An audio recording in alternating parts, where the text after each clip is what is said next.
Film ഗാരേജിന്റെ ഹൃദയപൂർവ്വം box office റിപ്പോർട്ടുകളിലേക്ക് വരും സ്വാഗതം. ഓണം റിലീസായിട്ട് തിയേറ്ററുകളിലെത്തിയ ലാലേട്ടനെ നായകനാക്കി സത്യനന്ദിക്കാട് സംവിധാനം ചെയ്ത തിയേറ്ററുകളിൽ ആദ്യ ദിവസം തന്നെ നല്ല അഭിപ്രായങ്ങൾ ലഭ്യമായി. ഈ വർഷത്തെ അടുത്ത ലാലേട്ടൻ സിനിമ കൂടിയ ഹൃദയപൂർവ്വം ആ സിനിമയുടെ 4-ാം ദിവസത്തിലേക്ക് എത്തി നിൽക്കുകയാണ്. ആദ്യ 3 ദിവസങ്ങൾ കൊണ്ട് കേരളത്തിൽ 8,03,00,000 കേരള ഗ്രോസ് നേടിയെടുത്ത സിനിമയുടെ ഇന്നത്തെ കേരള ട്രാക്കിംഗ് ഉൾപ്പെടെയുള്ള എസ്റ്റിമേറ്റ് റിപ്പോർട്ടുകളാണ് പ്രേക്ഷകരിലേക്ക് എത്തിക്കുന്നത്.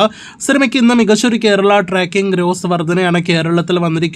ഇന്നലെ ശനിയാഴ്ച ഇതേ സമയം 1,40,00,000 ആണെങ്കിൽ ഇന്ന് ഞായറാഴ്ച സിനിമയ്ക്ക് 2 കോടിയിലേറെ 2,10,00,000 മുകളിൽ കേരള ട്രാക്കിംഗ് ഗ്രോസിലേക്ക് എത്തപ്പെടാനായിട്ട് കഴിഞ്ഞിരിക്കുകയാണ്.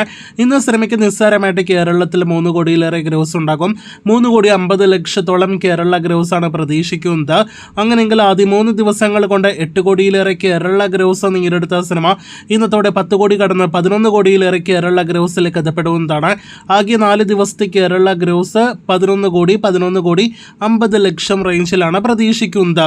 സിനിമയുടെ കേരള ഷെയർ 5 കോടിയിലേക്ക് അടുക്കുന്നു. ഇനി ആശീർവാദ് സിനിമാസ് നിർമ്മിച്ച സിനിമയുടെ വേൾഡ് വൈഡ് എസ്റ്റിമേറ്റ് റിപ്പോർട്ടിലേക്ക് വരികയാണെങ്കിൽ 3 ദിവസങ്ങൾ കൊണ്ട് 25 കോടിയോളം വേൾഡ് വൈഡ് ഗ്രോസ് നേടിയെടുത്ത സിനിമ ഇന്നത്തോടെ 4 ദിവസങ്ങൾ കൊണ്ട് 30 കോടിയിലേറെ വേൾഡ് വൈഡ് ഗ്രോസ് നേടിയെടുക്കാനായിട്ട് ഒരുങ്ങുകയാണ്. 32 കോടി 34 കോടി റേഞ്ചിൽ വേൾഡ് വൈഡ് ഗ്രോസ് ആണ് പ്രതീക്ഷിക്കുന്നത്. അപ്പോൾ നാളെ സിനിമയുടെ ആദ്യ വീക്കിന്റെ കൃത്യമായ കളക്ഷൻ അറിയുവാനായിട്ട് കാത്തിരിക്കൂ. ലാലേട്ടൻ സിനിമ വിജയത്തിലേക്ക് കുതിക്കുന്നു.